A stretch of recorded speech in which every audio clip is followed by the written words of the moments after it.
उत्तर प्रदेश की बहुचर्चित और विवादित 69,000 शिक्षक भर्ती में जैसा कि आपको ज्ञात होगा, आरक्षण विसंगति मामले की सुनवाई के मामले में माननीय सुप्रीम कोर्ट ने राज्य सरकार को लिस्ट को रिविजिट करने के आदेश दिए थे।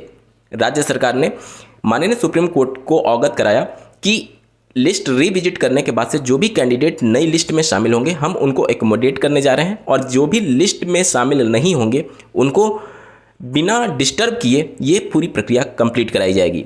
इसके संबंध में दो बड़े फैसले लिए गए हैं जिसके बारे में जानना समझना आपके लिए बेहद जरूरी है अगर आप इस शिक्षक भर्ती से जुड़े हुए हैं। साथ ही साथ बीएड मामले को लेकर के भी बहुत ज़्यादा सोशल मीडिया पर खबरें चलें, इन सबके रिगार्डिंग भी इस वीडियो में डिटेल में बात होगी, अंत तक जुड़े रहिएगा। नमस्कार दोस्तों, मेरा नाम नीरज, आप देख रहे हैं कैरियर बिट यूट्यूब चैनल। अगर आप इस चैनल पर पहली बार विजिट कर रहे हैं तो इसको सब्सक्राइब करते हुए बेल आइकन को प्रेस करना ना भूलें। इस समय सोशल मीडिया पर ये वाली कटिंग जो कि आप अपने स्क्रीन पर देख पा रहे होंगे ये वायरल हो रही है, जिसमें जो लिस्ट को रिविजिट करने के संदर्भ में आदेश दिया गया था उसके संबंध में मेरिट जो अंतिम कट ऑफ मेरिट आएगा उसमें जो भी अभ्यर्थी लिस्ट में आएंगे उनके आगे की कार्यवाही के लिए सचिव बेसिक शिक्षा परिषद उत्तर प्रदेश प्रयागराज द्वारा संपादित कराई जाएगी। अब ये जो पूरा आदेश की कॉपी है की कॉपी देख पा रहे होंगे, जिसमें पूरा पैराग्राफ आप ध्यान से देख सकते हैं। 69,000 सहायक अध्यापक नियुक्ति प्रक्रिया 2019 के अंतर्गत आरक्षण विषयक माननीय उच्च न्यायालय खंडपीठ लखनऊ में योजित अपील संख्या 30 व अन्य बनाम उत्तर प्रदेश राज्य में पारित आदेश के विरुद्ध माननीय सर्वोच्च न्यायालय में special leave petition Ravi Saxena व अन्य बनाम उत्तर प्रदेश योजित की गई है, जो अद्यतन विचाराधीन है। माननीय सर्वोच्च न्यायालय में योजित अपील के अंतिम रूप से निस्तारित होने एवं अन्य विधिक उपचारों के क्रम में सचिव बेसिक शिक्षा परिषद उत्तर प्रदेश द्वारा 69,000 सहायक अध्यापकों की चयन सूची रिवाइज किए जाने के उपरांत वर्ग श्रेणीवार अंतिम कट ऑफ मेरिट में आने वाले अभ्यर्थियों के नियुक्ति संबंधित अग्रतर कार्रवाई सचिव बेसिक शिक्षा परिषद उत्तर प्रदेश प्रयागराज द्वारा संपादित कराई जाएगी। तो ये आदेश दिया गया है जिसमें लिस्ट रिविजिट होने जा रही है। बहुत सारे लोगों के मन में ये शंका थी कि लिस्ट रिविजिट नहीं होगा, बल्कि जितने भी याची हैं उन सबको याची लाभ दे दिया जाएगा। ये प्रैक्टिकली पॉसिबल नहीं दिख रहा था क्योंकि याचियों की संख्या काफ़ी ज़्यादा बढ़ गई थी। जैसे आप अगर आप 72,825 वाले में देखेंगे तो माननीय सुप्रीम कोर्ट ने जब याची लाभ की बात कही, एक इशारा दिया, तो याचियों की संख्या लगभग 30-35 हज़ार पहुँच गई। तो यहाँ पर माननीय सुप्रीम कोर्ट ने कहा कि अगर याचियों की संख्या 11,000 के आसपास होती तो हम उनको एकोमोडेट करते। मतलब याची लाभ के मामले में इतनी ज़्यादा भीड़ होने के बाद से कहीं पर भी याची लाभ की उम्मीद नहीं दिख रही थी, इसी वजह से वो मामला लटक गया और अब आगे मामले को सुने जाने के लिए फिर से लिस्ट किया गया है।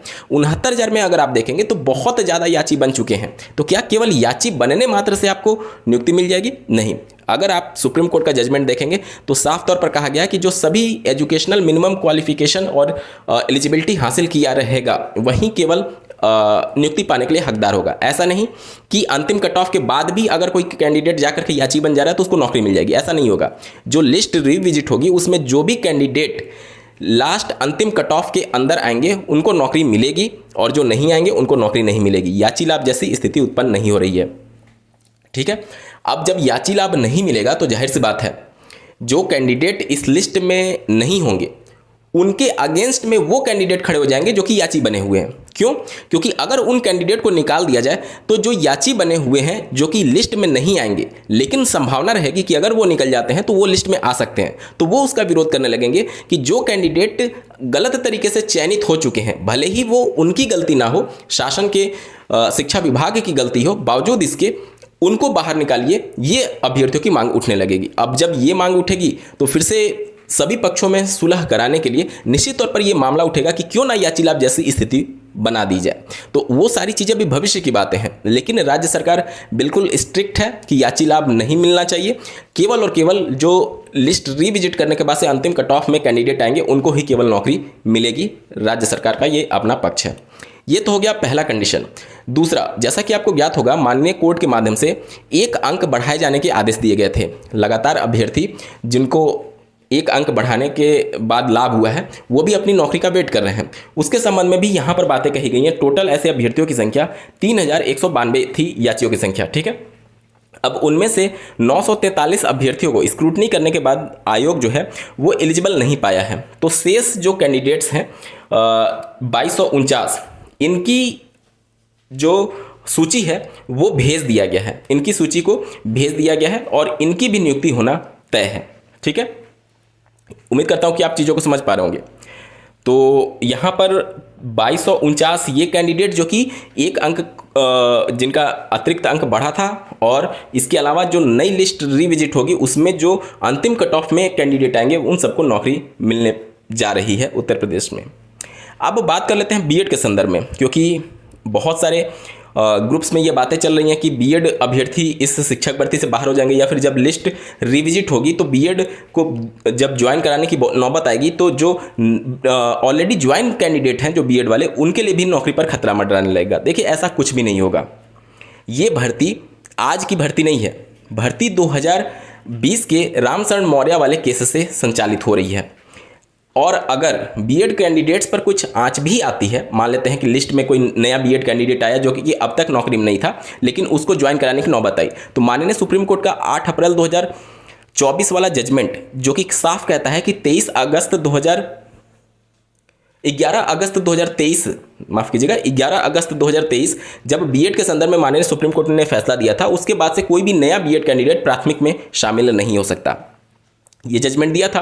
तो अगर लिस्ट में कोई नया बीएड आता है तो क्या उसकी नियुक्ति हो सकती है? देखिए, ये पूरा मामला जो है वो एक तरीके से अब माननीय सुप्रीम कोर्ट पर डिपेंड करेगा। माननीय सुप्रीम कोर्ट के पास बहुत ज़्यादा पावर है, अगर वो पुराने जजमेंट में कुछ बदलना चाहें तो वो भी कर सकते हैं। आर्टिकल 142 का भी उनके पास पावर है, जिसके अंतर्गत वो उस जजमेंट के रहते हुए भी इन बीएड कैंडिडेट्स को एकोमोडेट कर सकते हैं।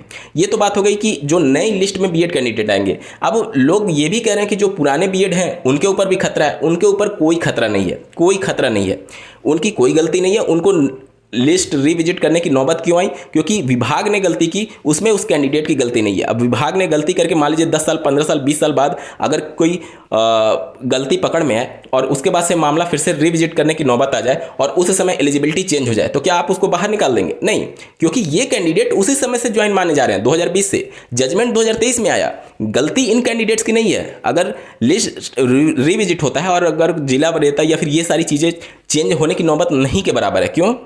क्योंकि राज्य सरकार इसका पूरा विरोध करेगी, क्योंकि जैसे ही लिस्ट को रिविजिट किया जाएगा तो मेरिट बदलेगा।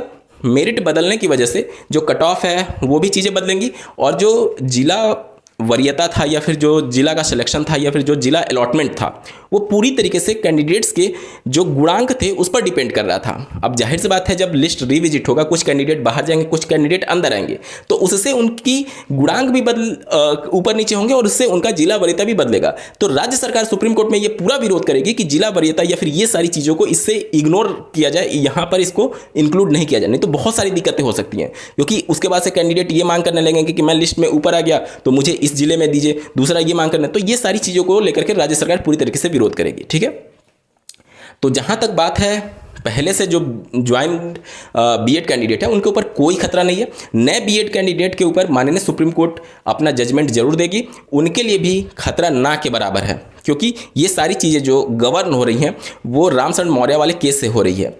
और अगर ये सारी घटनाएं नहीं हुई होती तो ये बीएड कैंडिडेट जो कि नई लिस्ट में आएंगे वो ऑलरेडी ज्वाइन कर चुके होते। तो ये सारी चीज़ें सुप्रीम कोर्ट के पटल पर है और राज्य सरकार भी इसका पूरा फेवर करेगी। और जहां तक बात है बीएड को बाहर करने के संदर्भ में, तो सुप्रीम कोर्ट के पास पावर है कि वो इस तरीके का जजमेंट दे सकते हैं। ठीक है, चलिए, तो बीएड के संदर्भ में कुछ खास खतरा नहीं दिख रहा है। और जहाँ तक बात है कॉमन अंक वाले को, तो उसकी नौकरी लगने जा रही है। इसके अलावा 69,000 में जो नई लिस्ट में शामिल होंगे उन कैंडिडेट्स की भी नौकरी लगने जा रही है। आपके उज्जवल भविष्य की मैं बहुत बहुत ढेर सारी कामनाएं करता हूँ। इस वीडियो को देखने के लिए आपका बहुत बहुत धन्यवाद। भगवान करे आपका दिन शुभ हो।